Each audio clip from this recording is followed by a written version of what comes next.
They can have session of 40 minutes proper, वो मुझसे slot ले सकती हैं फ्री ऑफ कॉस्ट, मतलब मैं कुछ भी चार्ज नहीं कर रही हूँ, just to help them to understand their child's need कि क्या वाकई में इशू है या नहीं है।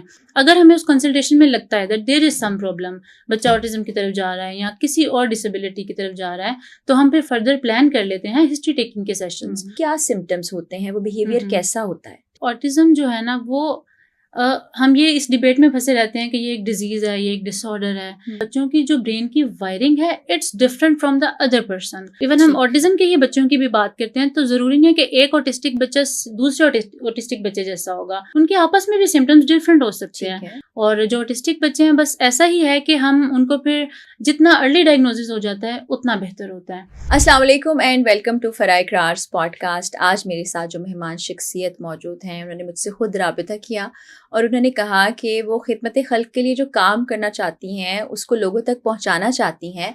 और पहली बार ऐसा हुआ है कि कोई फ्री ऑफ चार्ज काम कर रहा है और वो चाहता है कि वो आवाम तक पहुंचे, लोग उससे फ़ायदा उठाएं। तो मेरे साथ क्लिनिकल साइकोलॉजिस्ट आमना जिलानी साहिबा हैं। वो करती क्या हैं? वो बेसिकली बच्चों की साइकोलॉजी पे काम करती हैं और पेरेंट्स को बताती हैं कि पेरेंटिंग कैसे करनी है, और ये वाले सेशंस इसके लिए वो कुछ चार्ज नहीं करती। तो ऐसे जो तमाम वालिदैन हैं, ख़ासतौर पर माएँ जिनके बच्चे चैलेंज्ड हैं, उनके लिए आज का पॉडकास्ट बहुत मुफीद होने जा रहा है, क्योंकि इसके बाद आप आमना साहिबा से राबिता भी कर सकते हैं, टेक्निक्स जान सकते हैं। ख़ुद अगर आप डिप्रेशन एंग्जाइटी में चले गए हैं तो उसको हल कैसे करना है वो सीख सकते हैं। अस्सलाम वालेकुम आमना। वालेकुम सलाम। आमना, सबसे पहले तो वेलकम के साथ साथ मैं आपको बहुत अप्रिशिएट करना चाहूँगी कि इतना अच्छा काम कर रही हैं और उसमें आपको कोई रिटर्न के लिए ऐसा नहीं है कि बहुत पैसे आ जाएं, ऐसा हो जाए। ये कैसे आपने ये सोचा?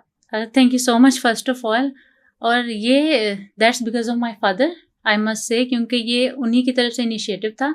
मैं काम कर रही थी एजुकेशनल कंटेंट पे और मैं हेल्प आउट भी करती थी, सेशंस भी ले रही थी, but one day he said के ये क्यों नहीं करती हो कि इसको ऑनलाइन करो और ज़्यादा से ज़्यादा लोग देखें। और जो पेरेंट्स नहीं जा सकते, बिकॉज पाकिस्तानी सोसाइटी में थेरेपी इज़ वेरी एक्सपेंसिव ना पाकिस्तान में, तो वो बहुत से लोग तो अफोर्ड ही नहीं कर पाते।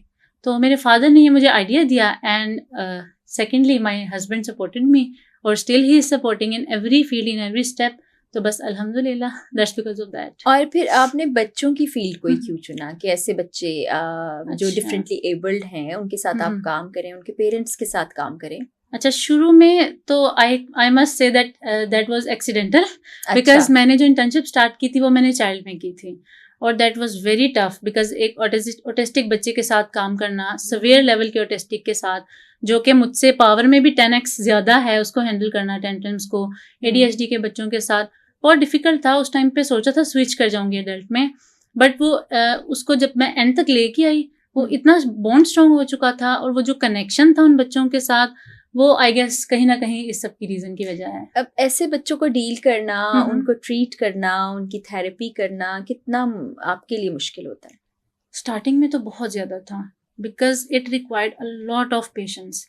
मतलब बहुत ज़्यादा आपको सब्र करना पड़ता है, और सब्र इन अ सेंस कि विद एक्यूरेसी, कि आपने अपनी थेरेपी की जो गाइडलाइंस हैं, जो रूल्स हैं, उनको आपने निगलेक्ट नहीं करना, उन्हीं के अंदर रहते हुए बच्चे को लेके चलना और इस तरह से लेके चलना कि उनके बिहेवियर में एक मेजर शिफ्ट आए, उसको एक बेनिफिशियल हो उसके लिए थेरेपी।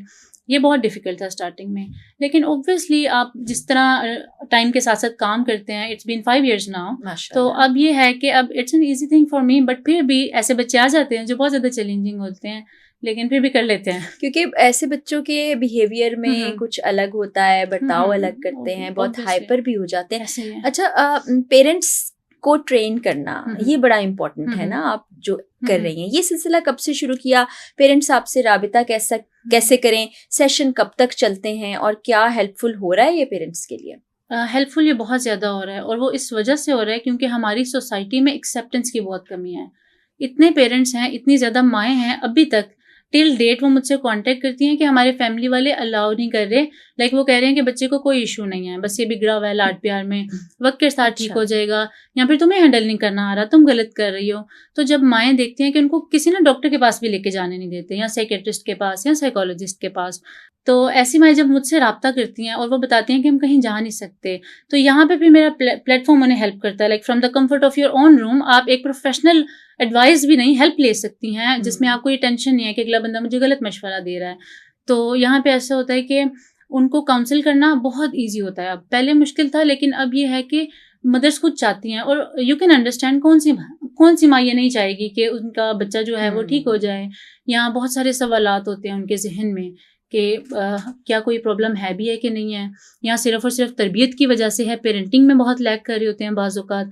तो जब वो कंसल्टेशन लेते हैं, और कंसल्टेशन में होता ये है, और मैं आपके प्लेटफॉर्म से मदर्स को भी बताऊं कि वो इजी हो सकें इस चीज़ को लेके, कि सिर्फ 1-2 वॉइस नोट की बात नहीं होती।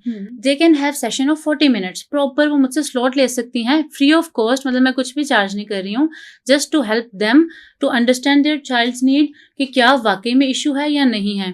अगर हमें उस कंसल्टेशन में लगता है that there is some problem, बच्चा ऑटिज्म की तरफ जा रहा है या किसी और डिसेबिलिटी की तरफ जा रहा है, तो हम फिर फर्दर प्लान कर लेते हैं हिस्ट्री टेकिंग के सेशंस, और उसके बाद चलते चलते नेक्स्ट जो है वो हम डायग्नोसिस पे आते हैं। उसमें जहाँ तक ऑनलाइन पॉसिबल होता है हम वहाँ करते हैं, नहीं हो पाता तो हम रेफ़र कर देते हैं, ठीक है, मैं उनको रेफ़र करके भेज देती हूँ। और जब वो करवा के आती हैं तो उसके बाद फिर नेक्स्ट हम थेरेपी और पेरेंटिंग की तरफ जाते हैं। तो ये प्रोसेस होता है। पेरेंट्स जो देख रहे हैं उनके लिए एक सवाल आमना मैं पूछना चाहती हूँ कि ऑटिज्म क्या होता है, और ऐसे बच्चे जो ऑटिज्म की तरफ जा रहे हैं स्लोली ग्रेजुअली, या उनमें कुछ ऐसी अलामात हैं, उनको कैसे पहचाना जाए, क्या सिम्टम्स होते हैं, वो बिहेवियर कैसा होता है? ठीक है, पहली बात तो ये है कि ऑटिज्म जो है ना वो हम ये इस डिबेट में फंसे रहते हैं कि ये एक डिजीज़ है, ये एक डिसऑर्डर है। एक्चुअली वो बच्चों की अगर हम बात करें तो बच्चों की जो ब्रेन की वायरिंग है it's different from the other person. Even हम ऑटिज्म के ही बच्चों की भी बात करते हैं तो ज़रूरी नहीं है कि एक ऑटिस्टिक बच्चा दूसरे ऑटिस्टिक बच्चे जैसा होगा, उनके आपस में भी सिम्टम्स डिफरेंट हो सकते हैं, इंटेंसिटी डिफरेंट हो सकती है। तो it's a condition you can say जिसमें बच्चा बहुत ज़्यादा सोशलाइज नहीं करता।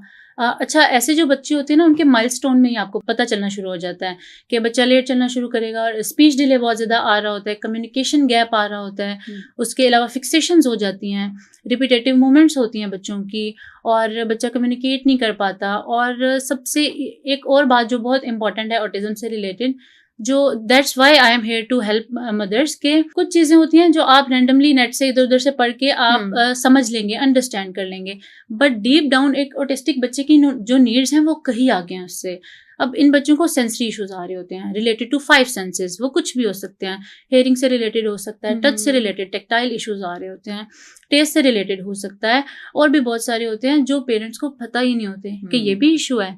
पूछो तो पता चलेगा कि बच्चे को शोर से इशू होता है, या पिकी ईटर है, या फिर कुछ चीज़ चबाता है, च्यू करता है। तो जब इन डिटेल बात करते हैं पता चलता है कि ये तो सेंसेस से रिलेटेड है। बाज़-औक़ात विजन से रिलेटेड सेंसरी इश्यूज आ रहे होते हैं जो कि हम बहुत निगलेक्ट करते हैं, हमें पता ही नहीं चलता, और बच्चे बहुत ज़्यादा स्क्रीन टाइम में एंगेज हो रहे होते हैं, और कहीं ना कहीं अपनी वो जो सेटिस्फेक्शन है वो ले रहे होते हैं।